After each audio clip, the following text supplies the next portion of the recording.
¡Jo, tía! De verdad, qué pereza de día. ¿Qué onda, bro? Te encuentro sad. Sí, jo, estoy muy sad, jo. Mira que me levanté on fire, pero me han troleado y ahora estoy muy pero que muy sad. ¡Qué puñeta, de verdad! Si hay algo que no soporto en esta vida es que troleen a uno cuando está on fire. Jo, de verdad que sí, jo. ¿Y qué te ha pasado, tío? ¿De verdad lo preguntas, tía? ¿En qué planeta vives? ¿No has visto las noticias? Ay, no, tío, no he visto las noticias. He estado todo el día viendo TikToks y vídeos de gatitos super cute. ¡Buah, tía! Me encantan los vídeos de gatitos. Sí, la verdad, te suben el ánimo y te alegran el día si estás sad. No creo que puedan con mi sad, tía. ¿Pero qué te pasa? Agárrate bien que te voy a contar la noticia. Vale. Netflix ha prohibido compartir cuentas.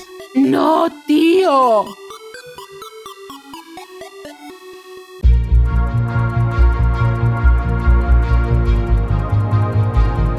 Nigromantes Literarios, un programa dedicado al apasionante mundo de los libros y mucho más, con Saray Ramírez y Naviru Shorno.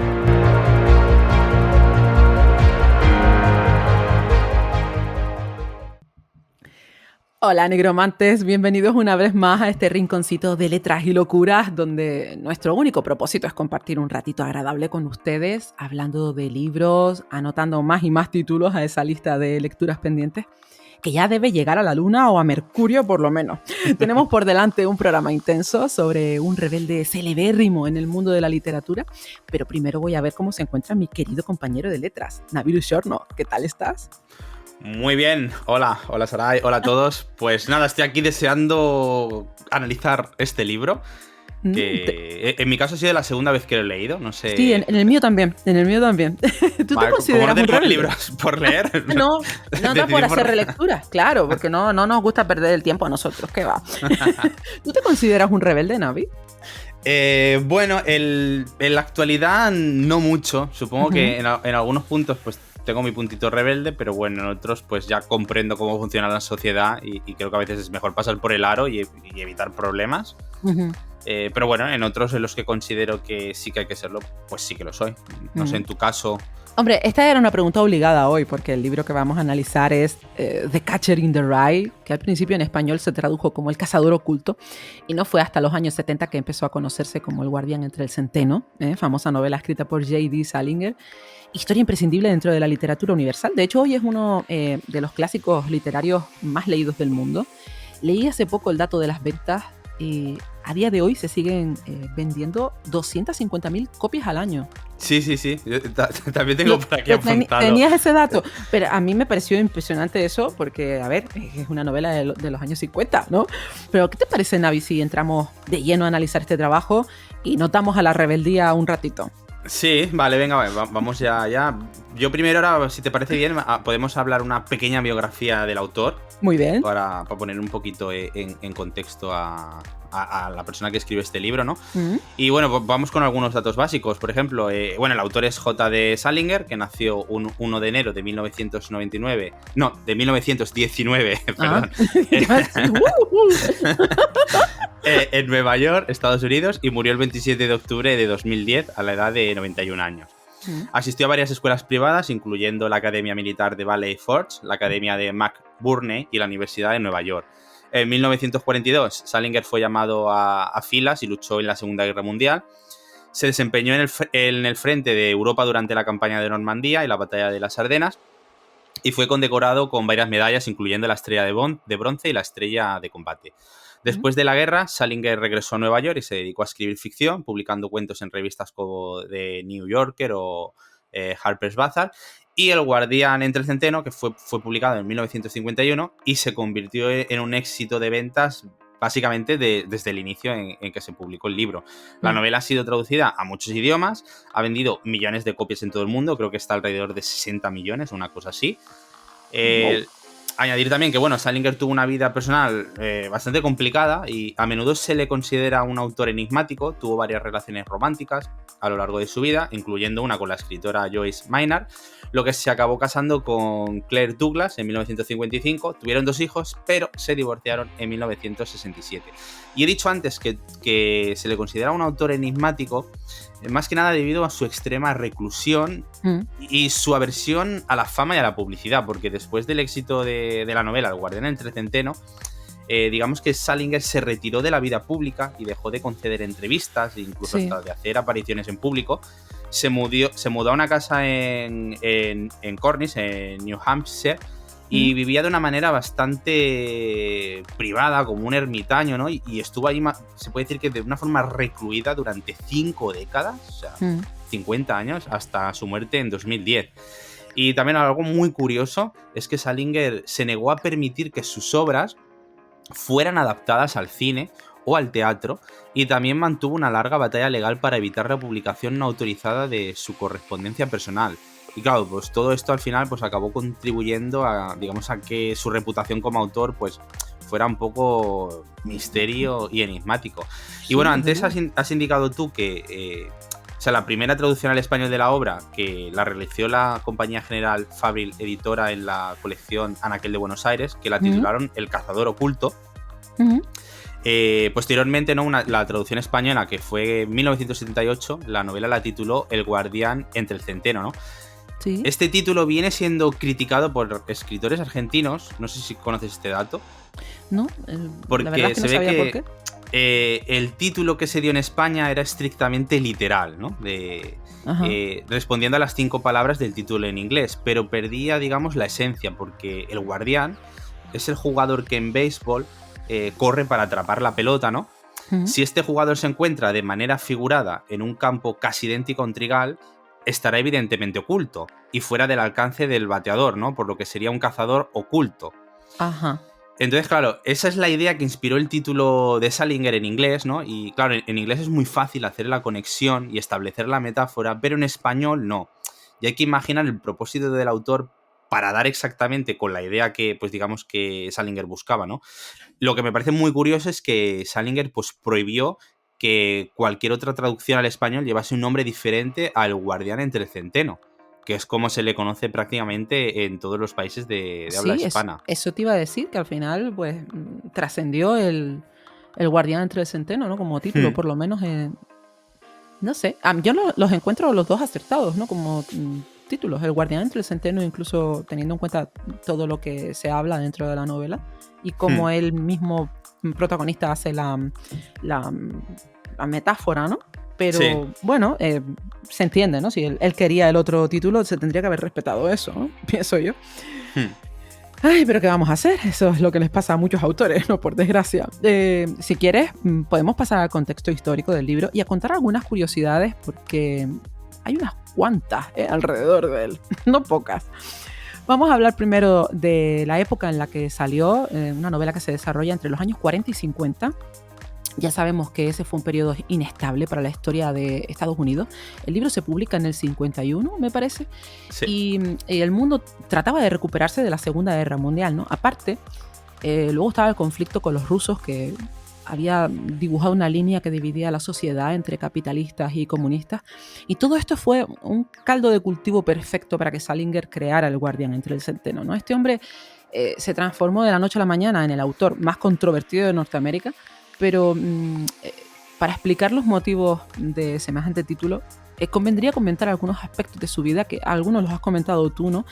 Pero todo esto determinó su imagen pública hasta extremos que ni se imaginan, ¿no? Para empezar, el tema de lo de la censura de su trabajo, ¿no? Esto limitó bastante la vida de Salinger y, como tú comentabas, decidió alejarse de los ámbitos sociales, no publicó más novelas que El guardián entre el centeno. ¿Pero por qué esta presión mediática? ¿Por haber escrito una historia políticamente incorrecta? No, al menos no solo fue por eso, ¿vale? Hubo quien señaló a Salinger como un comunista y que su propósito era transmitir los principios de esta ideología a través de sus libros. Pero no de forma directa, sino empleando mensajes subliminales. ¿Te suena el proyecto MKUltra? Me suena de oída, pero no sabría decirte.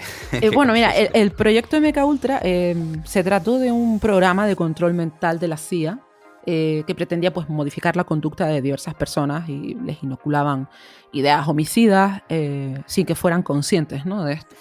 Pues algo parecido creía la gente que había hecho Salinger con la novela. De lo que se le acusaba es que incluía códigos que acabarían activando a algunos sujetos que habían sido previamente programados para cometer asesinatos. Bueno, uno lo ve como un soberano disparate. Sí, lo es ciencia ficción, sí, pero... Total. Pero si mencionamos algunos aspectos del pasado de Salinger, quizá reconsideremos el asunto. Bueno, este autor cuenta, como tú comentabas antes, con una nutrida trayectoria militar, ¿no? Combatió en la Segunda Guerra Mundial y además formó parte de la Oficina de Servicios Estratégicos, algo así como un pariente de la CIA, ¿no? Se destacó en la rama de los interrogatorios y, bueno, ya conocemos algunas prácticas que se llevaban a cabo entonces para obtener información, torturas indecibles. Pero con el paso de los años se fueron tomando vías menos agresivas a nivel físico y se optó por tácticas neurolingüísticas, hipnosis, uso de sustancias, etc. De ahí a que Salinger quisiera poner en práctica sus conocimientos sobre control y captación usando una novela como medio, pues no sé, resulta cuando menos improbable, ¿verdad? A ver si seguimos pensando lo mismo cuando les cuente algunas tragedias relacionadas con el guardián entre el centeno. Situémonos en el 22 de noviembre de 1963, día en que Lee Harvey Oswald mata a John Fitzgerald Kennedy. Una jornada terrible para el país. Se hizo un registro en la casa del asesino y entre sus pertenencias, tachán, se halló un ejemplar del guardián entre el centeno. Bueno, Saray, puede haberse tratado de una simple casualidad, ¿no? Eso te iba a decir yo.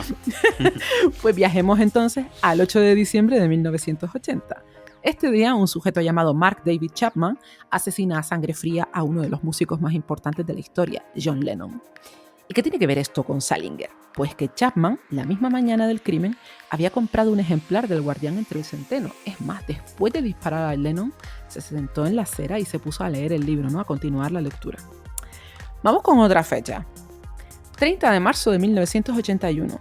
John Hinckley Jr., un impresentable que se obsesionó con Jodie Foster cuando ella tenía 13 años, tras verla en la famosa cinta de Taxi Driver, intentó matar a Ronald Reagan para llamar su atención, de hecho. Pegó tiros a lo loco y acabó hiriendo a varias personas.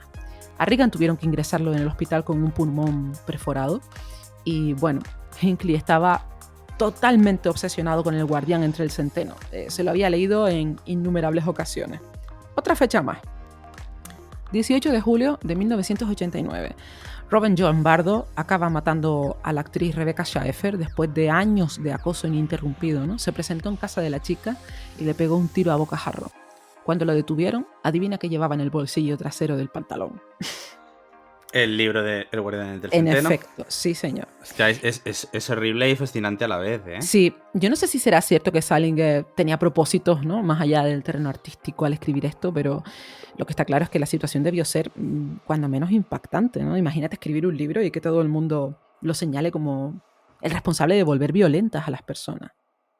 No nos extraña entonces que él se metiera en su casa y quisiera aislarse del mundo, porque me puedo imaginar entre lo del tema del comunismo y en un Estados Unidos de la época, ¿no? Sabemos todos cómo era allí el asunto, ¿no?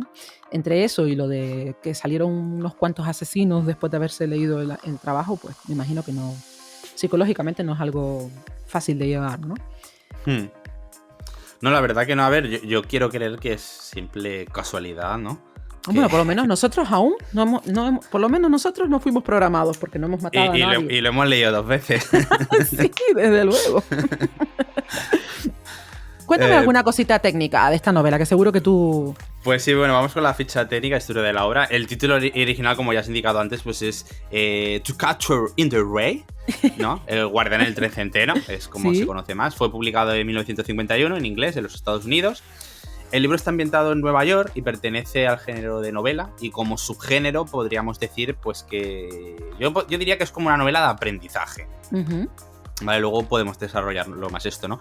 Y bueno, como tú has indicado antes, pues también me gustaría comentar que entre 1961 y 1982, The Catcher in the Rye fue el libro más censurado en escuelas secundarias y bibliotecas de los Estados Unidos por el lenguaje utilizado y por tocar temas pues como el sexo y rebelión, entre otros, sin olvidar que aparecen personajes marginales como prostitutas, matones, proxenetas, alcohólicos. El protagonista, el propio Holden, bebe siendo un menor de edad y en determinadas cuentas el adolescente... O sea, adolescentes que leen el libro pueden ver al protagonista como un héroe de película, ¿no? Por las cosas que hace, ¿no? Y la independencia que tiene. Pero los adultos, cuando leemos el libro, pues podemos ver a un niñato con sentido, ¿no? Y aquí hay una ambigüedad que me parece, dependiendo de la edad y la madurez que tengas, puedes sacarle un sentido u otro al libro, ¿no? Y es algo que me parece algo bastante mágico. Sí. Sea como sea, este libro pues ha vendido millones y millones de copias, 60 millones de ejemplares, tengo aquí la cifra. Y como te has indicado antes, cada año vende 250.000 más, o sea, una burrada. ¡Qué barbaridad! En cuanto al libro, ¿no? Pues bueno, yo lo compré en digital en la plataforma de Amazon por 5,22 euros. El libro que yo compré tenía 231 páginas y el libro lo podemos dividir en 26 capítulos independientes. Se podría decir que tiene una estructura clásica, ¿no? Aunque es cierto que durante el desarrollo, pues la acción, en la mayoría de los casos, se puede decir que es algo más psicológico, ¿no? Que físico. Y bueno, si te parece, pues para terminar esta pequeña sección me gustaría leer las primeras líneas del libro porque me parecen muy prometedoras y creo que es uno de los mejores principios de novelas que he leído en mucho tiempo. No sé si tú opinas como yo. Es muy bueno, sí. Y bueno, pues así empieza el libro de El guardián entre el centeno. Si realmente les interesa lo que voy a contarles, probablemente lo primero que querrán saber es dónde nací y lo asquerosa que fue mi infancia. Y qué hacían mis padres antes de tenerme a mí y todas esas gilipolleces estilo David Copperfield. Pero si quieren saber la verdad, no tengo ganas de hablar de eso. Primero porque me aburre. Y segundo, porque a mis padres les darían 2 ataques por cabeza si les dijera algo acerca de ellos.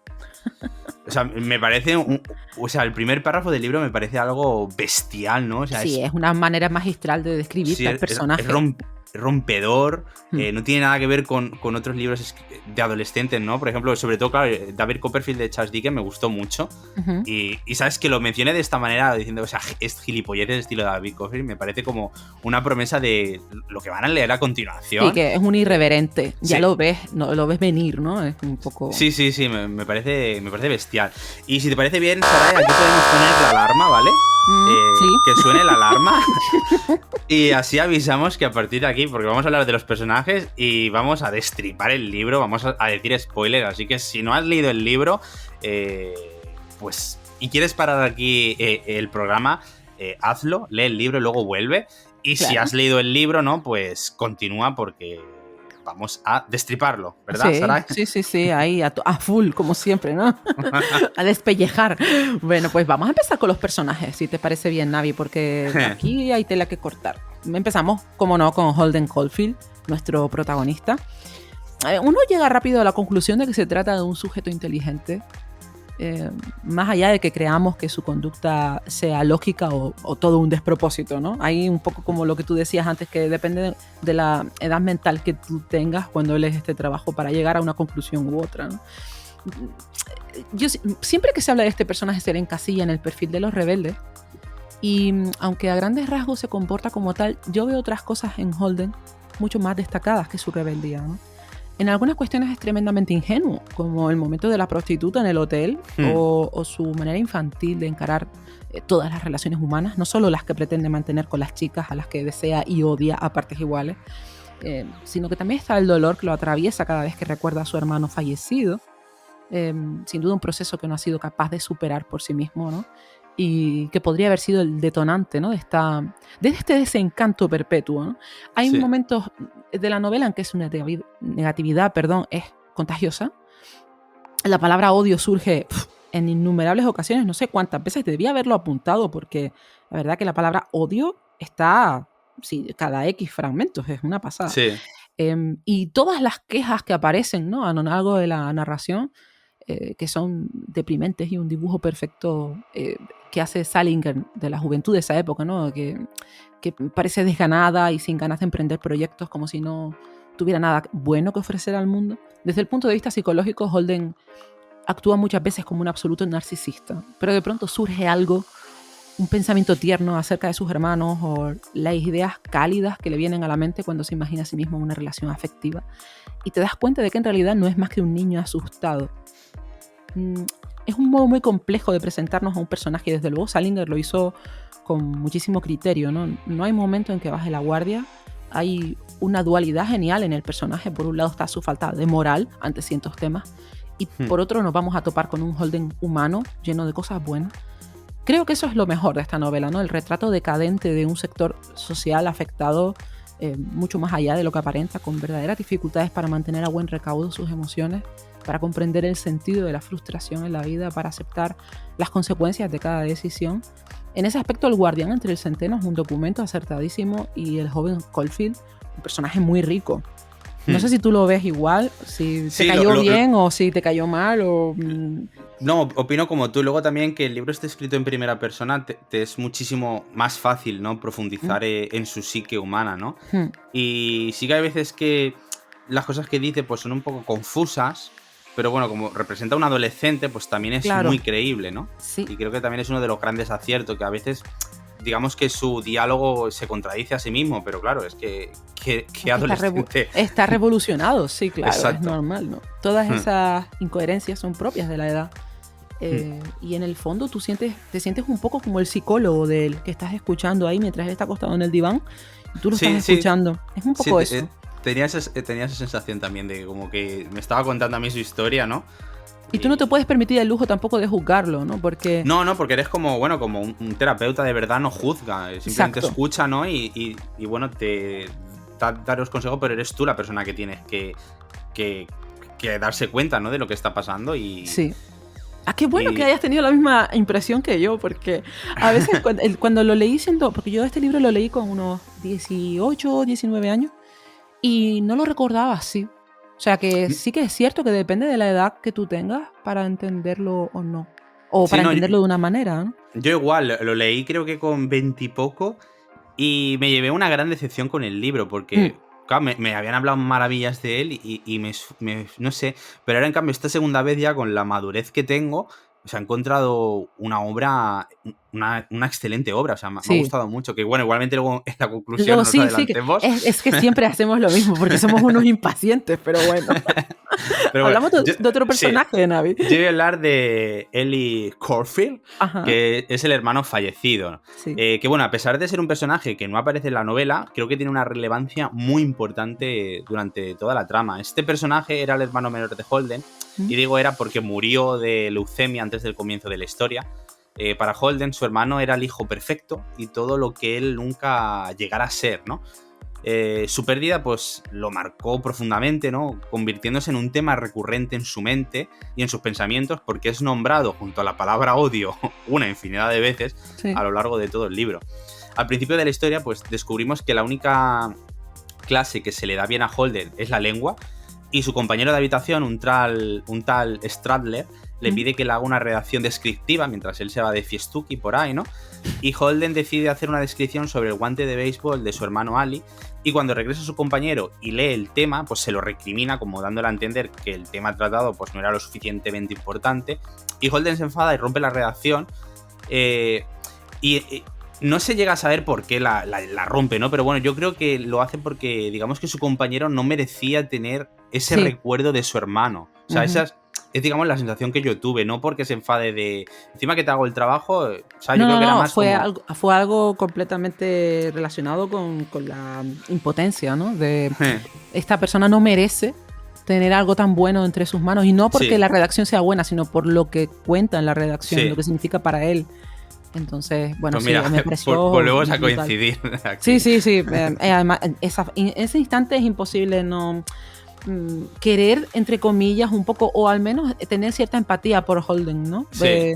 Porque todos nos ponemos un poco en el pellejo y pobre, ¿no? O sea, no es nada fácil de asumir. Es muy duro, porque es que digamos que la muerte de Ali, pues es que trae consecuencias nefastas, ¿no? En la vida del protagonista, porque o sea, esto provoca que sea como incapaz de volver a amar sin miedo ni cuestionamientos, porque, claro, cada persona es vulnerable a la muerte. O sea, esta parte a mí por lo menos me dio ternura, porque es como cuando un niño pequeño pues descubre por primera vez el significado de la muerte, ¿no?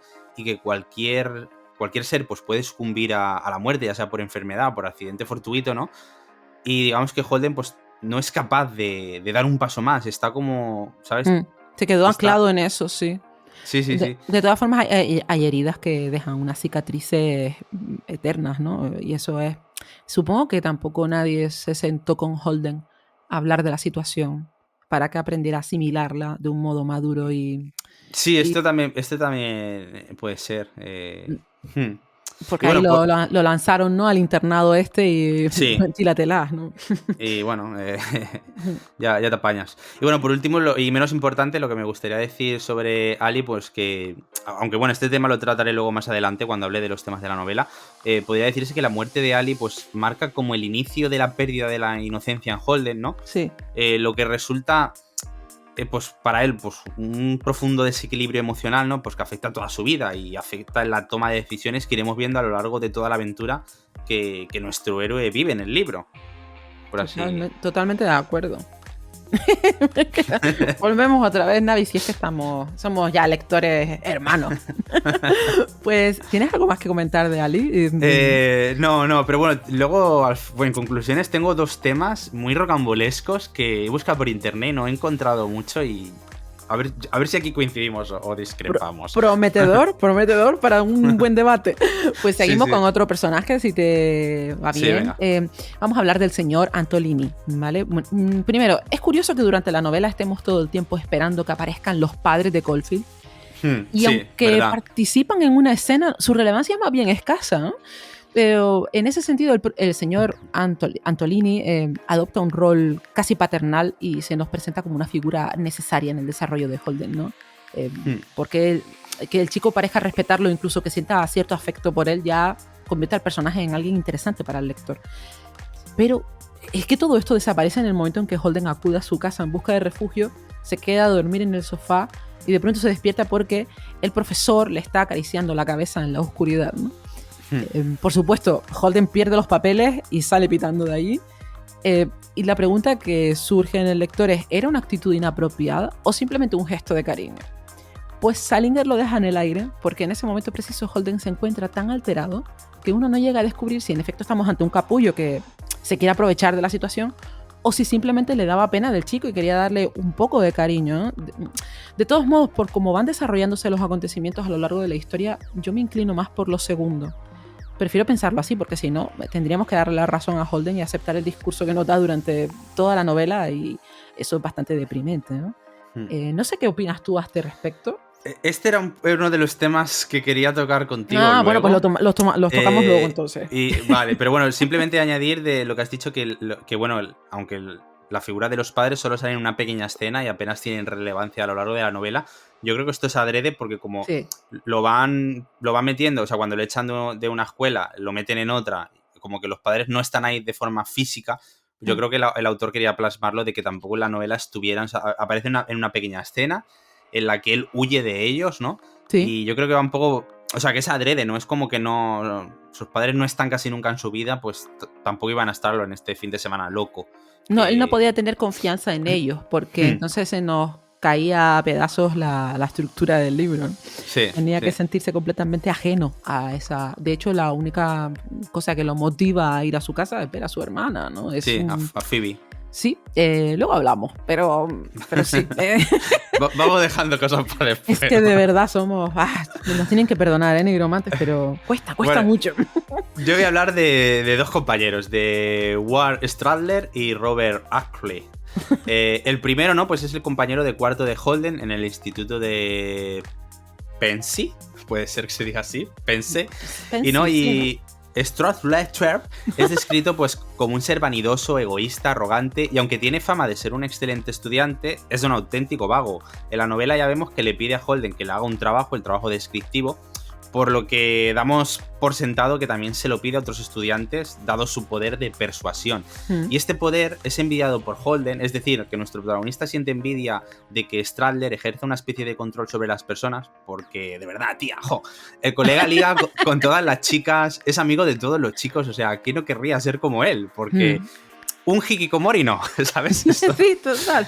Eso lo tengo claro. Pero bueno, en fin, que ambos personajes acaban peleándose cuando Holden sospecha que su compañero sedujo a Jane Gallagher, ¿no? Digamos que es la chica de la cual él está enamorado, ¿no? Y a partir de aquí pues se pelean y es cuando, digamos, el héroe pues sale de su zona de confort, ¿no? Y empieza el viaje del héroe, por así decirlo. Sí. Y luego el otro personaje es Robert Ackley, ¿no? Que es otro estudiante de Pensy y vive en un cuarto conectado al dormitorio de Holden y Stradlater.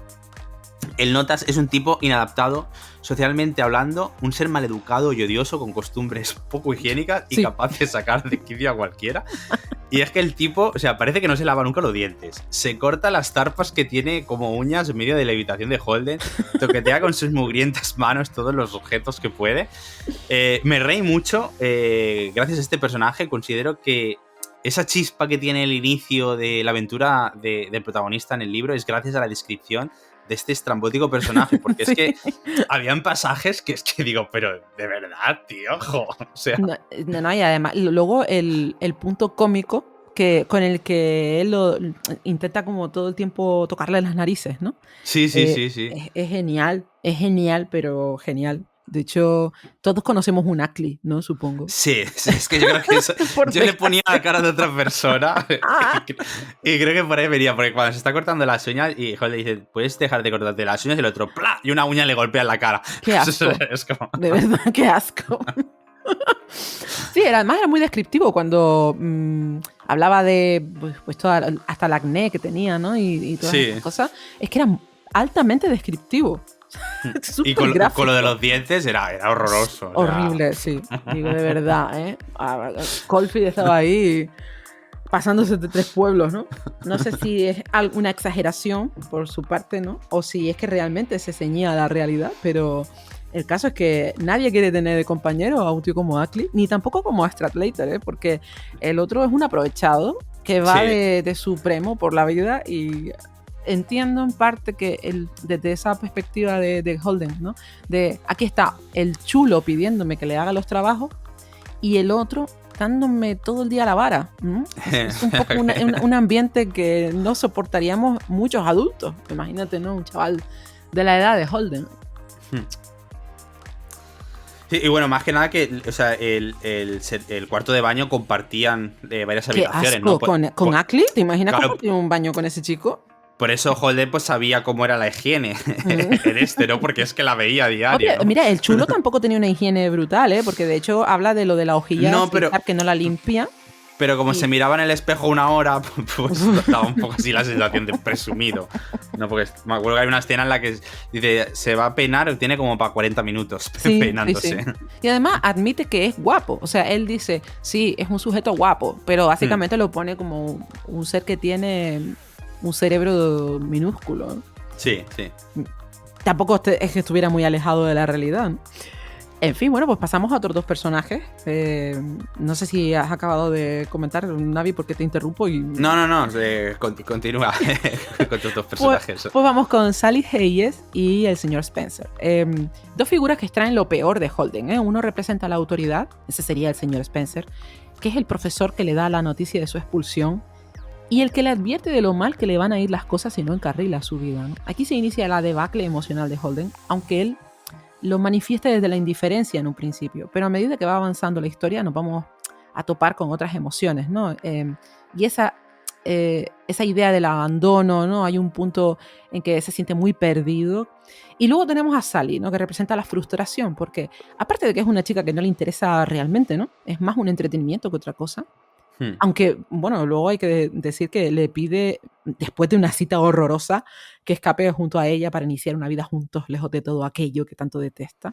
Pero en realidad Sally no es más que un símbolo de cómo Holden generaliza respecto a las mujeres, ¿no? De repente la ve insulsa, menos interesantes que una piedra, y a la vez despierta, los instintos naturales de un chico de su edad, ¿no? Y hasta proyecta la idealización que tiene del matrimonio. De hecho, a lo largo de la novela, ya no solo con Sally, sino con la figura de la mujer en general, vamos a ver esa lucha de conceptos, ¿no? Por un lado, la cosificación, porque ve a las chicas y las juzga por su aspecto, y por otro, la forma aniñada de poetizar respecto a las relaciones. Hay un momento en que él dice que no se imagina a sí mismo con una mujer que no pueda decirle cosas interesantes, y acto seguido suelta una burrada sobre el físico de la muchacha con la que está, ¿no? Dando a entender que solo vale por lo guapa que es, ¿no? Este es un punto delicado de la trama porque Sally es un perfil social que le recuerda lo inadaptado que es y las tremendas dificultades que va a seguir teniendo en la vida, ¿no? Con estos 2 personajes, Salinger se cubrió de gloria porque los utiliza para dejar claras las carencias de Holden y el problema que hay en una sociedad cuando falla la integración de un sujeto, ¿no? A mí por lo menos me dio esa sensación. Hay un momento en que Sally me cae muy mal, pero hay otro instante en que entiendo su actitud. Sí, que te pones en sus botas y dices, pero sí. por favor, si es que este hombre... es que el instante de la cita es que ella literalmente se echa a llorar en la cita, ¿no? Y él continúa llamándola por teléfono después de esto. Sí, a él se la pela todo. Sí, yo voy a mi bola y... Es total, es que no puede ser, o sea, no tiene ningún tipo de sentido, ¿no? Ahí refleja el caos de su vida, ¿no? Es incapaz de ubicarse. No siente empatía. Ninguna. Por ella. En apariencia, con algunas personas, porque como te decía, hablábamos antes de los hermanos, él tiene como sus personas favoritas, ¿no? Y ya está, y esas son las únicas personas que él tiene completamente idealizadas porque no le han decepcionado. Ese es un poco el punto de Holden, que no está hecho para aceptar que los demás no son perfectos, ¿no? y que él tampoco lo es. No, pero claro, no, eso por descontado. Bueno. Pues bueno, yo voy a hablar de dos personajes más, los últimos que vamos a comentar, porque hay muchos más, pero bueno, que son Maurici y Sunny, ¿no? Digamos, el proxeneta y la prostituta. Bueno, en cuanto a la prostituta, que se llama Sunny, pues digamos, Holden la contrata pues para pasar una noche. Recordemos que él es menor de edad, ¿no? Que esto también es una de las grandes controversias, ¿no? Pues que dio el libro en su momento, ¿no? Y después de que la chica acuda a la habitación de hotel, ¿no? Pues él rechaza hacer nada con ella. Creo que le dice que le duele la tripa, ¿no? Sí. Y bueno, pues Sunny demanda un pago de $10, pero Holden creía que el precio sería solamente de $5, ¿no? Y le da $5, le dice, y hasta aquí, hasta luego, Mari Carmen, vete. Y entonces luego tenemos a Maurice, que es el proxeneta, ¿no? Que es el encargado del ascensor del hotel de Edmond, donde se hospeda Holden. Pues cuando lo encuentra en el ascensor, ¿no? Pues le propone acostarse con una prostituta, ¿no? Y cuando le consigue la mujer, Holden se niega a pagarle por el favor, ya que Maurice pues subió el precio acordado, ¿no? Y esto, digamos, no lo sabía. Aquí he de reconocer que detuve la lectura y volví para atrás para saber quién tenía razón sobre el precio. No sé si tú esto lo hiciste. No, pero sabía que tú sí lo ibas a hacer. Porque claro, Holden decía, no, me dijiste $5. Y le habían dicho 5. Sí, y efectivamente, le habían dicho 5, porque claro, yo fui para atrás y digo, como a veces dice una cosa, pero luego es otra, digo, pues voy a ver si es que escucho mal, pero no. Le dijeron 5 y luego él le dijo, y el proxeneta dijo, no, yo te he dicho 10. Total, que bueno, pues al final le da una paliza linda, ¿no? Y al final Sunny, pues, que ve la cartera que está a la vista en la habitación, ¿no? Pues le acaba sacando lo que falta, porque le podría haber robado todo, ¿no? Y creo que esto es interesante, ¿no? Pues para ver cómo... Pues una persona por un lado la vida a veces puede ser injusta y otras veces será justa. Exacto, o sea, porque ella, bueno, o sea, me pertenece, ¿no? Este dinero y ella podría haber cogido más dinero de la cartera, pero no coge más. Pero bueno, tampoco siente pena por él de que no, claro que una no. paliza, porque bueno, era mi precio acordado y es lo que hay. Yo creo que aquí Maurice... esos dos personajes son la evidencia que él se va a topar en la vida. O sea, te vas a llevar unas tortas. Esto es lo que iba a indicar. Pues perdona. Pero sí, te vas a llevar unas tortas y él no está preparado psicológicamente para aceptar eso. Yo voy a decir que este momento pues, es un duro revés emocional para él, ¿no? Porque en el que aquí todos nos podemos sentir identificados, porque ¿quién no ha sido engañado y estafado alguna vez en su vida por una persona? Sí. Y sobre todo cuando no puedes hacer nada para evitarlo, ¿no? Esa impotencia que sientes, que no tienes a nadie a quien denunciar esa injusticia, ¿no? Y eso nos ha pasado a todos y creo que es un momento en el que todos nos sentimos identificados con el personaje. Y fíjate que el personaje había contratado a una prostituta, que creo que esto la mayoría de personas pues creo que no lo hemos hecho nunca. No, y pero aún así, tampoco lo aceptamos en un niño, ¿no? Como quien dice. Exacto, ¿no? Pero aún así eres capaz de identificarte en la injusticia que estás sufriendo, ¿no? Y creo que esto es algo... Y sobre todo porque al final no sucede nada. O sea, quiero decir, no hay un servicio real. No, entonces... bueno, esa es otra también, ¿no? Yo creo que aquí era evidente porque al ser un menor de edad, pues para cubrirse las espaldas... no, y porque también lo utilizó como un poco para demostrar que Holden realmente no es maduro y que no está preparado para según qué cosas. O sea, es decir, él empieza a pensar en qué va a invertir ese dinero esa muchacha, a la que considera que está ejerciendo la prostitución en contra de sus deseos, ¿no? U obligada, ¿no? Por las circunstancias. cosa que tampoco se expresa en ningún momento y es una reflexión que tiene él. Y yo creo que esta reflexión es la que luego hace que él no quiera llegar a más con ella. Sí, empieza a tener prejuicios, ¿no? Sí. Exacto, o sea, que me parece muy interesante la forma en la que está tratada esta escena, o sea, en todos los aspectos. Es muy rica en muchas cosas, sí, del todo. Salinger se pasó de bueno ahí, la verdad. Pues si quiere vamos con los escenarios, Navi, porque también es una novela, parece que no, pero hay bastantes escenarios y cada escenario tiene una importancia, ¿eh?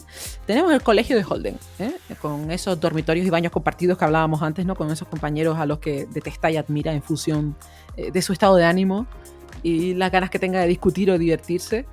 No hay grandes descripciones del sitio, pero uno logra imaginarlos claramente como la típica residencia de estudiantes, ¿no? Con la estampa clásica de las navidades en forma de nieve en el exterior. Es una manera de hacer más entrañable la situación, porque las navidades son una época en la que todo el mundo quiere regresar a casa. En familia. Él no quiere eso. Está huyendo de esa situación. Entonces, digamos que el colegio es como la antesala del caos, ¿no? Tener que abandonar el colegio, ¿no? Luego estaría el hotel de Nueva York, en el que se hospeda mientras gasta el dinero que tienen cosas absurdas, sin ninguna clase de control. Es un lugar muy deprimente, poco recomendable para un chico de su edad, por la cantidad de cosas que suceden a su alrededor y que deterioran aún más, si cabe, su visión de la sociedad y las relaciones con los adultos. Léase la escena de Maurice y Sunny, ¿vale? Luego tendríamos el parque, donde se practica patinaje con el lago y sus desaparecidos patos. ¡Qué obsesión con los patos!, ¿vale? El momento en que aparece Holden ahí, borracho perdido, rompiendo el disco que le ha comprado a su hermana, es una descripción perfecta de cómo se siente por dentro, ¿no? Todo está vacío, helado, turbio o roto. Es el mejor escenario por eso, porque es una representación perfecta de su estado anímico, ¿no? Y de cómo no se siente preparado para asumir las consecuencias de sus actos, ¿no? Tendríamos la vivienda de los Caulfield. Hay una mezcla de emociones en este escenario, ¿no? Por una parte está el miedo a ser descubierto, que es algo que no va a poder evitar por mucho tiempo, y su parte racional lo sabe, pero él prefiere retrasar el momento lo máximo posible, como si su yo infantil estuviera al mando y el yo maduro quisiera reposar hasta nueva orden. Por otro lado está la figura de su hermana, a la que adora y prácticamente venera, y es enternecedor el modo que tiene de tratarla, ¿no? Lo estudiada que tiene su conducta, cómo asume su carácter y lo acepta, ¿no? Con lo bueno y lo malo. Y esto de alguna forma es como un ancla a la realidad. O sea, de algún modo el vínculo con su hermana, a quien entiende de forma pura y sentimental, es lo que lo ata a la familia y a la necesidad de ser responsable. Salinger usa esto para marcar la dicotomía entre, que el personaje soporta dentro de sí mismo.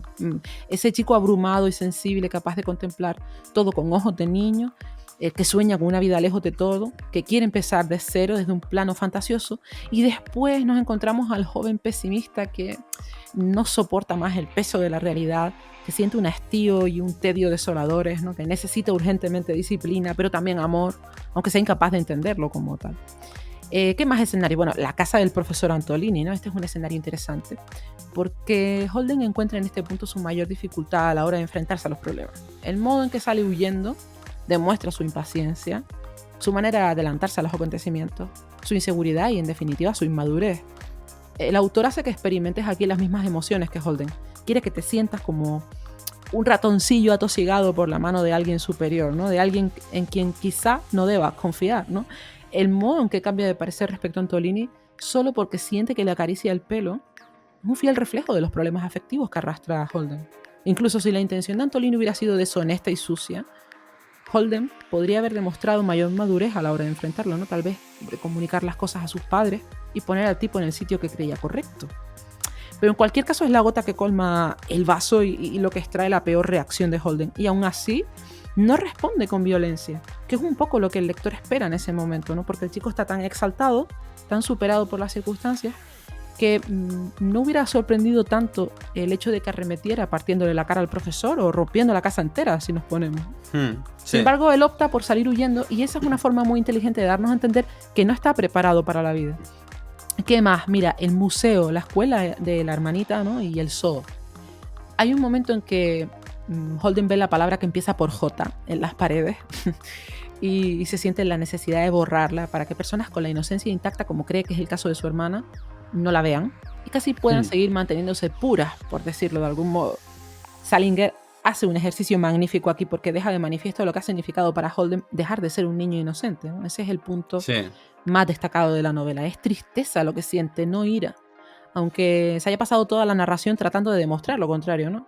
En el museo, cuando se encuentra con los dos niños que le preguntan por las momias, hay una representación de su propia personalidad. Una es el niño más hablador, el que no tiene problemas en preguntar lo que quiere saber, y otra, el más callado, es el que no habla porque sencillamente no tiene ganas, ¿no?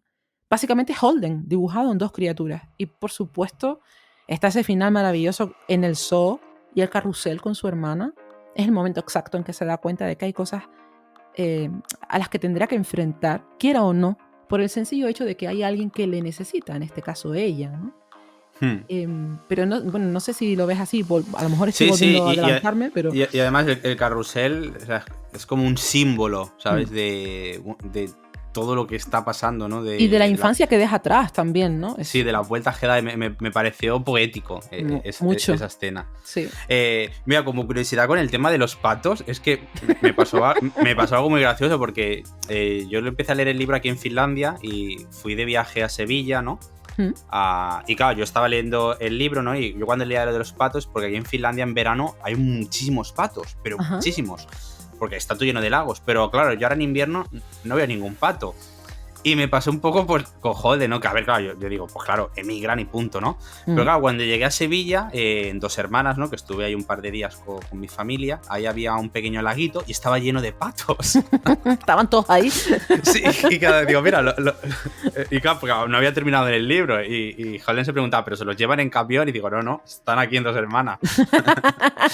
me pareció súper divertido y claro, luego le intenté explicar esto a mi familia y claro, como ninguno lee, pues no encontraron la gracia. Pero bueno, se lo explicaré a Sarai. No, pero lo de los patos sí que puede ser también una simbología, creo yo, ¿no? Porque... Sí, yo creo que también de...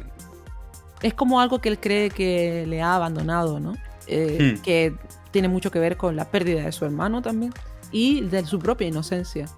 Es como una etapa nueva que él no entiende y por eso está constantemente preguntando por los patos, ¿no? Sí, porque se lo pregunta al taxista, oye, ¿tú sabes? Y el taxista flipaba. ¿Qué ha pasado con los patos de Central Park? ¿Dónde están ahora? Madre mía, vaya cuelgue lleva ¿no? Es lo que debía pensar. Pero sí, lo de los patos, además hay una insistencia bastante repetitiva, ¿no? A lo largo de... Pues bueno, yo si te parece bien voy a hablar de pues, los temas, ¿no? La novela toca temas pues como son el amor y el sexo, la pérdida de la inocencia, la falsedad contra la autenticidad. Además, en esto se repite como un loro porque continuamente Holden nos relata lo falsa que es la gente. Y, por supuesto, el libro también habla mucho de la muerte y de su contrario, la vida, y de la falta de autoridad y de la soledad. Creo que este último tema pues, está patente en todo el libro y como lector uno empatiza muy rápido con el protagonista. Y empatiza con él porque todos nos hemos sentido también alguna vez solos, ¿no? Y creo que es una de las peores emociones que existen, estar rodeado de personas y sentirnos completamente solos. Sí. He mencionado muchos temas, pero me gustaría desarrollar 4 de ellos y algunos no están muy latentes en el libro, pero que creo que siguen vigente a día de hoy, ¿no? Y por eso me gustaría tocarlos. El primero es la crítica al capitalismo y a las clases sociales. Por ejemplo, en la página 12, Holden nos dice... de partida, un cuerno. Menuda partida. Si te toca en el lado de los peces gordos, desde luego que es una partida, lo reconozco. Pero como te toque en el otro lado, donde no hay ningún pez gordo, ¿qué tiene eso de partida? Nada. De partida, nada. Lo curioso es que los padres de Holden tienen mucha plata y esto pues me es curioso, ¿no? Porque continuamente pues lo mandan a diferentes escuelas privadas, ¿no? Pero bueno, antes de... Es que me lío. No, tranquilo. Una cita que me ha gustado mucho, ¿no? Y tiene relación con el dinero ha sido: maldito dinero siempre acaba amargándole a uno la vida. Pero luego a lo largo del libro vemos cómo despilfarra el dinero, como tú bien has indicado, ¿no? Sí, le amarga, o sea, está amargado con el dinero cuando lo ha dilapidado. Sí, se lo gasta todo. Es maravilloso. Luego le pide a su hermana que le preste dinero. Sí. Y bueno... se puede decir que Holden repite la misma crítica sobre el consumismo, ¿no? Y la avaricia. Sí. Y es que aunque es algo que todos lo sabemos, que el dinero corrompe, no compra la felicidad, tiene un poder de atracción innegable, ¿no? Y pues yo creo que Holden con sus actos nos muestra cómo el dinero te puede traer dolor y no hacerte sentir mejor, que es lo que a priori uno piensa, ¿no? Cuando tienes dinero. Sí, y luego está también, ahora estaba pensando un poco en eso, en la metáfora del disco que le compra a su hermana. Sí. Porque que cuando se le rompe, claro, ¿no? Cuando se le rompe se da cuenta de que él sigue sintiendo cosas por su hermana y de que ese objeto en sí solo valía dinero, ¿no? Ese es un poco un momento también, un punto de inflexión en el personaje. Sí.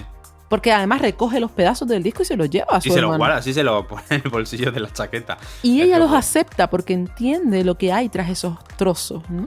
Es maravilloso eso. Esa parte es muy bonita. Preciosa, sí. Porque tú como niña, a ver, me vas a regalar algo roto, no lo quiero, pero ella, ¿sabes? No, claro, dámelo, o sea...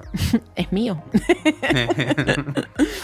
Luego, otro de los temas que me gustaría hablar es el humor negro y políticamente incorrecto que contiene la novela. Yo creo que, o sea, tiene muchísimos. Voy a leer 2 trozos que me parecen desternillantes. El primero... bailé con todas ellas, con las 3, una detrás de otra. La más fea, la Verne, no bailaba mal del todo. Pero lo que es la otra, Marty, era criminal. Bailar con Marty era como arrastrar la Estatua de la Libertad por toda la pista. O sea, buenísimo. Aquí me reí un montón. Estaba en el avión y es que no podía parar de reírme. Muy, o sea, muy bueno. Y luego el segundo es, que también lo subrayé en el Kindle. Ella era deprimente. Y también su vestido verde colgado en el armario y todo eso. Además, no creo que pudiera hacerlo nunca con alguien que se pasa el día entero en el cine viendo una película estúpida. No creo que pudiera. Luego es que porque él, digamos que odia las películas. También lo dice, lo dice muchas veces. No me gustan las películas. Pero eso yo creo que es una manifestación del pensamiento del propio autor. Porque él odia el cine, ¿no? Y cómo tergiversa las historias, ¿no? Luego lo curioso es que queda con alguien, vamos al cine, ¿sabes? ¿Sabes? Sí, es contradictorio a máximo, ¿no? Y era, pero a ver, tú no odias las películas, Ner. No, y aparte que tiene un hermano que se dedica a escribir. Sí, que se dedica a eso en Hollywood, o sea que... En fin, otro tema importante que trata el libro es el hacerse mayor, ¿no? La pérdida de la inocencia, como hemos indicado antes. La caída en el precipicio como signo de la madurez. Y para entender esto, pues solo tengo que leer un pequeño fragmento del libro cuando la hermana del protagonista le pregunta ¿qué quieres ser de mayor? Que esto tiene que ver muchísimo con el título, ¿no? Y Holden le responde lo siguiente: estoy de pie al borde de un precipicio de locos y lo que tengo que hacer es agarrar a todo el que se acerque al precipicio. Quiero decir que si van corriendo sin mirar a dónde van, yo tengo que salir de donde esté y agarrarlos. Esto es lo que haría todo el tiempo, sería el guardián entre el centeno y todo eso. Sé que es una locura, pero es lo único que de verdad me gustaría hacer. Sé que es una locura, ¿no? Y, por ejemplo, esta parte, yo lo que entendí es que o sea, Holden lo que quiere es suavizar un poco la pérdida de la inocencia de los niños. Es decir, todos los que somos niños, cuando descubrimos la verdad, cuando descubrimos la realidad sobre Papá Noel, cuando descubrimos la realidad sobre los Reyes Magos, el ratoncito Pérez, lo que significa de verdad la muerte, saber que tu padre no es un superhéroe, ¿no? Todo esto es como caer a un precipicio. Y yo creo que esta parte, ¿no? Lo que Holden quiere hacer es como... No quiere que los niños dejen de ser niños, quieren que sigan siendo niños, ¿no? Y esto, por un lado, pues me parece algo muy tierno, ¿no? Pero yo creo que es un acto egoísta, porque él no quiere enfrentarse al mundo de los adultos, ¿no? Sí. Entonces, claro, si se queda solo, pues claro, es un poco raro, pero si él evita que los niños caigan al abismo y crezcan, no va a estar solo, ¿no? Oye, qué buena reflexión, Navi. Y... Claro, es que aquí le está dando muchas vueltas a esto, ¿no?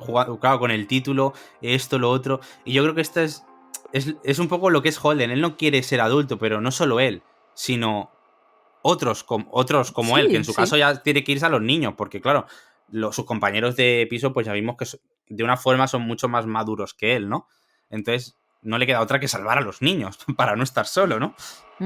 Sí, del todo. Yo es que pensaba que eso tenía más, o sea, sí que, además, ahora que lo estás comentando, creo que es lo más acertado, porque es cierto que él tiene como una capacidad analítica superior, constantemente analiza a las personas, no sé si desde la inseguridad de sentir que está por debajo de ellas o porque se siente por encima de ellas, ¿no? Eso es algo que a día de hoy todavía no termino de ubicar, creo que tiene más que ver con la inseguridad que otra cosa, ¿no? Pero Sí. Pero sí que hay momentos en los que él se siente superior y se permite, por eso dice falso, porque está todo el tiempo juzgando a los demás en base a sus actos y sus palabras. Sí. Y creo que el tema de querer ser quien determine hasta qué punto pueden llegar los demás con eso de ser el guardián entre el centeno, tenía que ver también con eso, con el que él está capacitado para ver cuáles son los fallos y los puntos fuertes de las personas y enviarlas a donde él cree que deben estar por su bien, como si no lo viera capaces de definir bien su camino. Como él no ha sido capaz de determinar el suyo, pero sí se ve capacitado para determinar el de los demás, que eso es algo que me parece también formidable. Sí, bueno, ¿no? esto cuando ve como ve la paja en el otro y Sí, no eres capaz de... sí, pero eso es una situación en la que nos hemos visto muchos, porque Sí, totalmente. nunca te ha pasado que tú dices, contra, yo veo claramente cuál es el fallo del problema que me está contando este amigo, ¿no? Por ponerte un... Sí. Y dices, ¿cómo es posible que yo tenga tanta claridad mental para ayudar a este amigo y sin embargo para mis propias cosas sea incapaz, ¿no?, de poner todo en orden? También tiene que ver mucho, pues, con la madurez, con la forma de enfrentar los problemas, de si nos hemos visto en situaciones difíciles y hemos sabido solventarlas, ¿no? Creo que Holden se ve en esa situación de tener que pasar por todo eso y no se siente capacitado y su capacidad analítica le está diciendo que debe estar capacitado. O sea, si no está capacitado va a caer por el precipicio. Exacto. Él se ve ahí, ¿no? Y es muy frustrante para alguien de sus capacidades, ¿no? Estar así. Menudo rollo acabo de soltar, perdón, Pero... Y bueno, me queda un tema por comentar, que ¿Sí? creo que este es el que más chicha tiene. Ay, madre, venga. Pues a ver, el último tema que me gustaría tocar, porque es que no avanzamos, No. es el crecimiento personal, ¿no? Yo creo que este es algo que todos sufrimos a lo largo de nuestra vida y creo que es uno de los puntos claves por los que esta novela es atemporal y tiene un éxito, pues, en todo el mundo, ¿no? Y es que a lo largo de la novela, Holden nos relata, pues, en innumerables ocasiones la pérdida de su hermano Ali, ¿no? Como hemos indicado, ¿no? Cómo es importante que, pues, para evitar sufrimientos en el futuro, pues, no estrechar lazos con las personas de nuestro alrededor, ¿no? El único personaje, pues, de toda la novela que conmueve a Holden o que le inspira amor, pues, es su hermana Phoebe. Y aún así, al final de la novela, el protagonista decide realizar el viaje solo y sin ella, pero cuando ésta aparece con la intención de acompañarle, Holden antepone su amor por ella y decide desobedecer a su instinto de continuar con la huida y volver a casa, ¿no?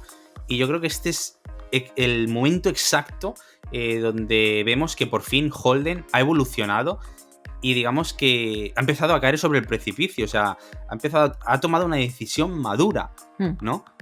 Y claro, bueno, que esto ya con el símbolo del carrusel, ¿no? Con la hermana dando la vuelta así con esto, como lo indicabas tú, ¿no? Yo creo que este es uno de los momentos más climáticos, ¿no? De la novela. Del todo. Y es en los que ves que sí, que ha evolucionado el personaje, o sea que... O sea, la conclusión es que no hay nadie tan perdido como para no agarrar el toro por los cuernos, ¿no? Y enfrentarte a la situación. Incluso un Holden Caulfield puede hacerlo. Ese es un poco el... Sí, pero él lo hace debido a la hermana. O sea, claro, por el amor. Es el amor porque lo la que hermana, mueve el mundo. porque la hermana vuelve, la hermana dice, yo estoy dispuesta a dejarlo todo, irme contigo. Y claro, cuando él la ve con la maleta y todo, él ahí es cuando es consciente de lo que está haciendo, ¿no? Y que no puede arrastrar a su hermana, o sea... Y no solamente eso, sabe que le importa a alguien. Y eso también creo que es necesario en ese momento del personaje, ¿no? Porque él necesitaba, o sea, todos necesitamos de sentirnos queridos, ¿no? Ese es un poco el sentimiento que él tiene ahí. Él en ningún momento se sentía protegido por nada. Porque además la idea que él tiene es que sus padres lo han soltado en ese internado porque no saben cómo manejarlo. Y él se siente como un sujeto perdido en ese aspecto. No sabe que puede controlar su propia vida, ¿no? Llega a esa conclusión gracias al amor que le da a su hermana. Es maravilloso. Es como un despertar del sujeto, ¿no? Pero bueno, no sé, Navi. Es que es una novela muy, muy nutrida, ¿no? En muchos sentidos y cuesta... Sí, que como un libro tan corto, o sea, sí, puede dar para tanto, ¿eh? O sea, sí, está muy concentrado, pero es muy notable, ¿eh? Yo, vamos, Lo recomiendo al 100%. Vamos con el estilo de la novela, Navi, y ya nos metemos a hablar de conclusiones, porque ya más o menos lo hemos dicho todo, pero bueno, todavía quedará algo por cortar seguro. Sí. Novela narrada en primera persona, como decíamos antes, por el propio protagonista, Holden. Y lo hace desde un plano futuro, pero no muy lejano, porque, bueno, pues no parece ser un sujeto muy avanzado a nivel de madurez, así que uno intuye que no ha pasado demasiado tiempo entre la acción y el tiempo presente. Y aunque pueda parecer imposible, la acción de la novela se produce en solo 2 días. 2 días que debido al precario estado emocional de Holden se antojan caóticos y muy inestables. Hay demasiado descontrol y eso a nivel literario genera bastante distorsión a la hora de enfrentar la novela. A mí me encantó este recurso, todo se ha dicho, porque hace que experimentes el desasosiego del protagonista y que entiendas o no su forma de proceder, vivas junto a él todo el proceso y llega un punto en que estás corriendo sin escapatoria al lado de Holden. Poco más que decir respecto al estilo de la novela. No tiene una narrativa muy compleja, o sea, sí está escrita para que encajes en la personalidad del sujeto, para que lo entiendas como los delirios de un adolescente, y en ese sentido el léxico es adecuado el ritmo, una novela que no se hace nada pesada, es muy ligera y directa, no hay densidad, ni siquiera en los planos emocionales, que podría haberse ido él un poco ahí ¿no? Es muy concisa y eso la hace pues una lectura fabulosa, la verdad. Sí. Vamos a concluir, Navi. Bueno, yo antes de llegar a la conclusión tengo 3 temas que me gustaría tocar contigo. Perfecto. El primero es el que ya hemos tratado. Y a ver, ¿crees que Holden sufrió abusos sexuales en la infancia? No. Porque yo, por ejemplo, tengo subrayada 2 partes. Tengo una en la que Holden dice: cuando me pasan cosas de pervertidos, empiezo a sudar como un condenado. Me han pasado cosas así como 20 veces desde que era un crío. No lo aguanto. Entonces, claro, el número de 20 veces... y luego cuando está lo del profesor, ¿no? De pronto me desperté. No sé qué hora sería ni nada, pero el caso es que me desperté. Sentí algo en la cabeza. La mano de un tío. ¡Jo! ¡Qué susto me pegué! Era la mano del señor Antolini. Estaba sentado en el suelo junto al sofá, en medio de la oscuridad, y estaba como acariciándome o dándome palmaditas en la cabeza. ¡Jo! Pegué un salto como de 300 metros. Claro, aquí la situación es que antes de esta escena, el profesor está totalmente borracho, bebiendo mucho. Holden hace mucho hincapié en que está todo el rato bebiendo, venga otro. Entonces, claro, yo no sé si, por un lado, pues Antolini siente pena, ¿no? Y por eso le acaricia la cabeza, o... Es que el gesto, por lo menos a mí, el gesto se me antojó, como algo paternal, y sobre todo teniendo en cuenta que... A mí también no, porque le tocaba la cabeza, no le tocaba ninguna otra parte del No, ni cuerpo. estaba el hombre en una actitud... Él, o sea, no lo describe como que estuviera desnudo o que estuviera, no sé. La verdad es que todo indicaba que ese hombre en su borrachera, aún así, seguía... enternecido, ¿no? por las emociones de ese chico al que creía inteligente y que no podía dejar que se fuera a la deriva, ¿no? Así es como lo veo yo. De todas maneras, teniendo en cuenta el perfil de Holden, era normal que saltara de esa forma, ¿no? Eso es a la conclusión que acabo de llegar ahora mismo, porque, claro, yo tengo aquí apuntado lo de que le habían pasado este tipo de cosas como 20 veces, pero a lo mejor es que él malinterpretó. No, y creo que tiene también una relación extraña con el sexo, porque al no haberse, entre comillas, estrenado, él siente que esos momentos en los que dice de pervertido, yo creo que tiene más que ver consigo mismo que con algo que puede haber venido de fuera. ¿Sabes? Lo veo ahora, lo veo ahora. Porque... Pensamientos un poco, bueno, pues normales en un chico de su edad. Y que sí, lo veo ahora. Es como si alguien le pone la mano en el hombro y la aprieta como...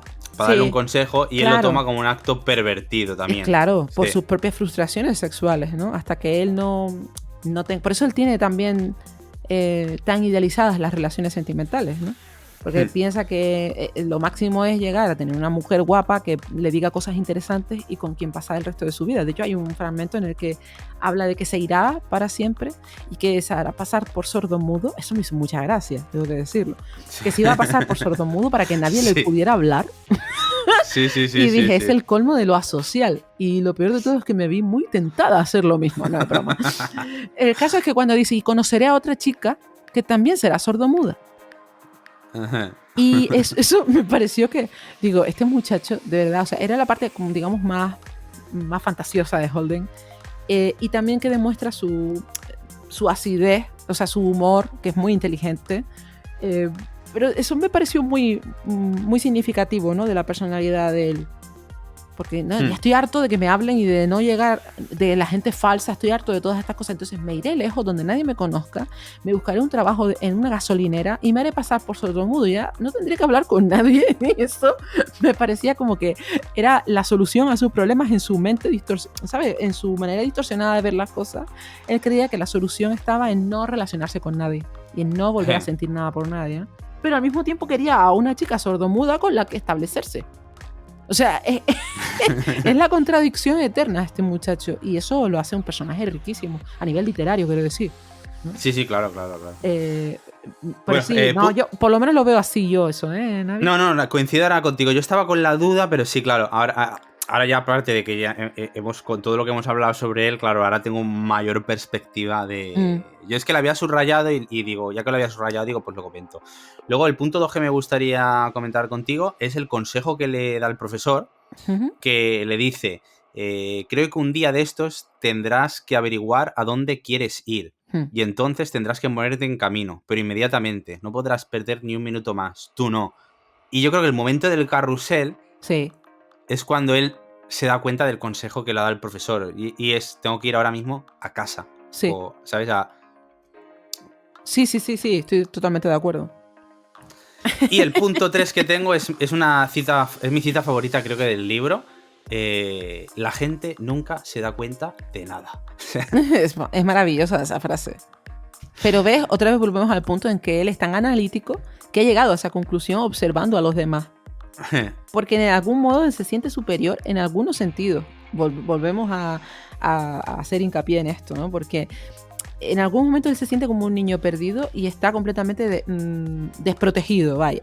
Como la escena del proxeneta con la prostituta. No está preparado. Pero él desde fuera es capaz de percibir las cosas. O sea, es que eso es lo que me llama la atención del personaje. Es hasta borracho perdido. Llega a unas reflexiones a las que no llegaría una persona con cierta madurez emocional. Entonces, a mí lo que me choca es ese cambio que él da al final de la novela. Es como que le hizo el clic cerebral y se convirtió ya realmente en un hombre, ¿no? Y todo es gracias al complemento circunstancial, a lo que hay a su alrededor, y de verse precisamente en ese abismo, ¿no? En ese precipicio, en ese borde, y saber ya lo que tiene que hacer. Es fantástico. O sea, como recurso por parte de Salinger, es que ahí demostró tener una capacidad enorme. Qué pena que no escribiera muchas más novelas, ¿eh? O sea... Se quedó a hito, ¿no? Con todo lo que... Bueno, pues llega el momento de las conclusiones. Bueno, yo no sé hasta qué punto esta novela es o no un conjunto de letras con el objetivo de manipular a los lectores o generar ideas homicidas, ¿no? En las mentes más delicadas. Pero sí he de decir que en personas sensibles puede llegar a generar cierta inestabilidad emocional. O sea, más que nada porque algunas de las reflexiones de Holden son verdades muy ácidas. Y quizá alguien que de pronto se encuentre en un momento bajo de nivel anímico puede contagiarse un poco de esta negatividad, ¿no? Yo lo leí en mi juventud remota y no me afectó, pero hice, pues como te decía antes, hace nada una nueva lectura para tenerlo fresco y hacer mejor el programa. Y ahora sí que he notado un cambio en mí. No creo que me vaya a liar a tiros con nadie, pero sí he sentido cierta conexión tóxica con Holden, ¿no? Sobre todo en el aspecto de la desesperanza, porque algunas cosas que analiza, aún desde una mentalidad inmadura, ¿no? Se me han antojado bastante acertadas. A ver, es que Holden puede parecernos mucha clase de cosas, ¿no? Pero nadie puede negar su inteligencia. Y quizás sea esto lo que conduce a uno a estar siempre insatisfecho y a tener la sensación de que nadie nos comprende, que no vamos a encontrar nunca nuestro sitio, que no vamos a realizarnos como individuos, ¿no? Todas esas dudas, aunque Holden las enfrente con indiferencia, en realidad lo acosan de un modo insoportable. Y hasta ese final, digamos, él está completamente angustiado, ¿no? Bueno, es una novela intensa y al menos a mí me ha marcado bastante y por supuesto la recomiendo. Eso sí, si tienen fijación con algún presidente o con alguna actriz o cosas así, mejor lo dejamos estar, ¿vale? Por mejor si acaso. Léanse el Parque Jurásico. ¿A ti qué te ha parecido, Navi? ¿Te gustó, no? Intuyo que... Sí, y a ver, es que, o sea, teniendo en cuenta que la novela fue escrita en el 51, o sea, estamos en el año 2023, o sea, me parece que el libro es atemporal, o sea, no he tenido la sensación en ningún momento de que estaba leyendo un libro que ha sido escrito hace más de 70 años. Yo creo que esto es algo grandioso, ¿no? Uf. Porque no... O sea, vale, no había móviles, no se habla de móvil ni de redes sociales, pero es que por lo demás se puede dar por un libro actual. ¿Sabes? Claro, porque los humanos tenemos siempre las mismas preocupaciones a pesar de todo, ¿no? Y luego, bueno, sí, también me es muy llamativo, ¿no? Pues que en su momento, pues el libro, pues fue una idea de olla, pues, porque utilizaba un lenguaje, pues, muy poco común, ¿no? Pues en los libros de aquel entonces, ¿no? Rompiendo la norma, y más teniendo en cuenta, pues, que el protagonista, pues, era un niño rico, clasista, ¿no? Por así decirlo, que fuma, bebe, se escapa, hace lo que le da la gana, que observa el mundo con desdén, y digamos de donde los prejuicios de la sociedad se mezclan pues con la rebeldía adolescente, ¿no? Pero esto es el lector el que tiene que discernir, ¿sabes? Lo que está leyendo, ¿no? Y esto también me parece... Bueno, que es lo que te comentaba antes, ¿no? O sea, que yo creo que este libro lo puede leer cualquier persona de cualquier edad, pero dependiendo de la madurez de cada uno, pues puede interpretar el libro de una forma u otra, ¿no? Pero claro, yo lo que creo que sí, que a ver, que a medida que crecemos, a ver, presumo de que entendemos más el mundo que nos rodea, ¿no? De una forma adulta y correcta, pero olvidamos lo que sentíamos cuando éramos un adolescente, ¿no? Y este libro me ha traído un poco de vuelta esa confusión que yo tenía hace 20 y pico años, ¿sabes? En los que pues también estaba un poquito desencantado con el mundo por mi forma de ser, ¿no? Y por darte cuenta que el mundo no es como te lo han pintado tus padres, ¿no? Y claro, que es un lugar injusto. Pero bueno, yo creo que ahora esta segunda vez que lo he leído, ya de una forma mucho más madura, creo que lo puedo exprimir mucho más el libro. Y me parece muy curioso porque dejé la reseña en Facebook, en varios grupos de Facebook. Sí. Y habían dos tendencias. Había mucha gente que decía que el libro era, pues bueno, casi una obra maestra, un libro muy rico. Y habría gente que decía pues que el libro era un rollo, que tanta expectativa y que el libro no valía para nada. Sí. Sí, y en muchos comentarios. Y claro, yo la conclusión a la que he llegado, vale, también que si tienes una expectativa muy alta, pero bueno, yo creo que el libro este es uno de esos libros que tienes que leer y analizar. ¿Sabes? Si tú lo lees y no piensas lo que has leído, seguramente el libro te va a defraudar. Claro. Porque, a ver, en sí no es más que, 2 días, un niño fuliéndose todo el dinero en Nueva York y poco más. Eso es el libro. Pero si entras en detalle, o sea, porque mira todo lo que nos ha dado. ¿Cuánto llevamos aquí hablando? ¿1 hora y 10 minutos? 1 hora y casi cuarto, sí. Bueno. O sea... y hemos hablado de temas muy profundos, o sea, madurez, la muerte, la vida, o sea... El amor, ¿sabes? La necesidad de crecimiento espiritual, de todo, ¿no? Sí, o sea, si eres capaz de escarbar en los temas que el autor quiere tocar en el libro, yo creo que se puede decir que el libro es una obra maestra. Para mí lo es también. Y que no me extraña que tenga la popularidad que tiene, porque, o sea, es muy buena lectura, se lee muy fácil, te entretiene, te ríes. Yo me río muchísimo con este libro. Sí. Me ha enternecido, tiene momentos llenos de ternura.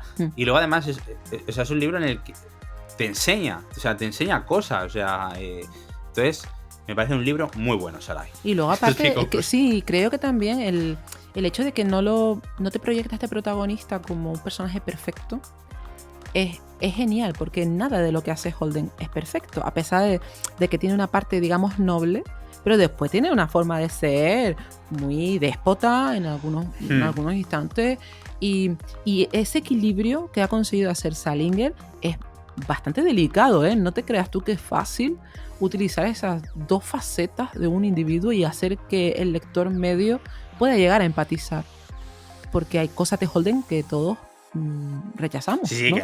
Que no son normales. Sí, claro. Y a pesar de todo eso, tú entiendes las circunstancias del sujeto y hasta justificas en parte su manera de obrar, ¿no? Pero bueno, no sé, a mí, por supuesto, discrepo con aquellos que piensan que esta novela no va más allá o que, no sé, para mí es genial. Y de hecho, mi recuerdo cuando tenía 18, 19 años, era ya bueno. O sea, mi idea... Lo que pasa es que, claro, lo que hablamos, a día de hoy, con 40 años, lo veo desde otra perspectiva totalmente diferente. Pero eso no significa que en su momento no fuera capaz de ver más allá de lo que estaba escrito letra por letra, ¿no? Creo que vivimos también en una sociedad en la que ya no queremos profundizar en nada y eso nos aleja de llegar al nirvana, ¿no? Cuando estás leyendo tú, eso de llegar al nirvana como lector, que se me entienda, ¿no? En ese sentido, tiene que ver con la capacidad que tú tienes de cuando cierras el libro, de sentarte un poco y reflexionar y de lo que haces tú, ¿no? Yo, por ejemplo, no subrayo, pero sí se me quedan muchas cosas grabadas cuando leo. Y creo que eso tiene mucho que ver con la capacidad de... Quizá también tenga que ver con lo idealistas o no que somos. A lo mejor si somos más literales o somos más planos, porque no esperamos grandes cosas. Es posible que un libro nos pueda parecer... O sea, que queramos que un libro nos lo mastiquen todo. Sí. Pero un libro así, ¿qué te aporta? Y luego también algo que creo que es muy importante es que un libro no termina cuando cierras el libro y lees la última página. O sea, la vida de un libro te va a acompañar durante toda la vida, ¿no? Ya sea cuando lo hablas con otras personas, cuando piensas un poco el mensaje, cuando una situación de tu vida cotidiana te evoca alguna parte del libro, ¿no? Y al final no deja de ser pues un pequeño aprendizaje como la película de Matrix, ¿no? Que te cargaban cosas. Pues yo creo que yo me imagino eso, ¿no? Cada vez que leo un libro tengo algo más, una pequeñita parte más de experiencia en mi vida. Pero por supuesto, o sea, por ejemplo, has puesto el ejemplo de Matrix. Matrix no va de un chico al que le dan una pastilla y otra y tiene que elegir entre... No, Matrix va sobre el control social, va sobre muchísimas cosas y tú como sujeto medianamente inteligente tienes que saber analizar eso. ¿Por qué me están contando esto? ¿A dónde quieren que llegue? Si no haces ese ejercicio, la literatura se va a la porra. O sea, de verdad lo digo. Mis respetos a aquellos a los que no les ha gustado esta novela, por supuesto. Pero creo que quizá no han hecho el ejercicio de introspección necesario, ¿no? Puede ser. De todas maneras, ya nos decís en comentarios, pues si habéis leído el libro, ¿qué os parece? Si no os ha gustado el libro, podéis decirlo. Nosotros no vamos a deciros. Hombre, no, claro que no. ¿Has pensado? Ya saben que nos pueden comentar el libro, pues tanto en nuestro grupo de Facebook, por iVoox o en YouTube, o si quieren en Instagram. Y voy a mandar aquí un saludo a Andreu, porque él nos propuso el reto por Instagram de que siempre mencionábamos una persona en nuestros podcasts. Y yo le puse por escrito, en el siguiente programa no lo voy a hacer. No lo vamos a hacer. Lo hemos cumplido. Por poco tiempo, pero bueno, hoy no. Lo hemos cumplido. Bueno, Saray, ¿qué tenemos en el próximo programa dentro de 2 semanas? Pues vamos a pasar un rato maravilloso con Maika L. Carrión, una escritora magnífica, y los invitamos, nigromantes, a que conozcan un poco más a esta estupenda escritora. Hasta entonces solo podemos desearles que lean mucho.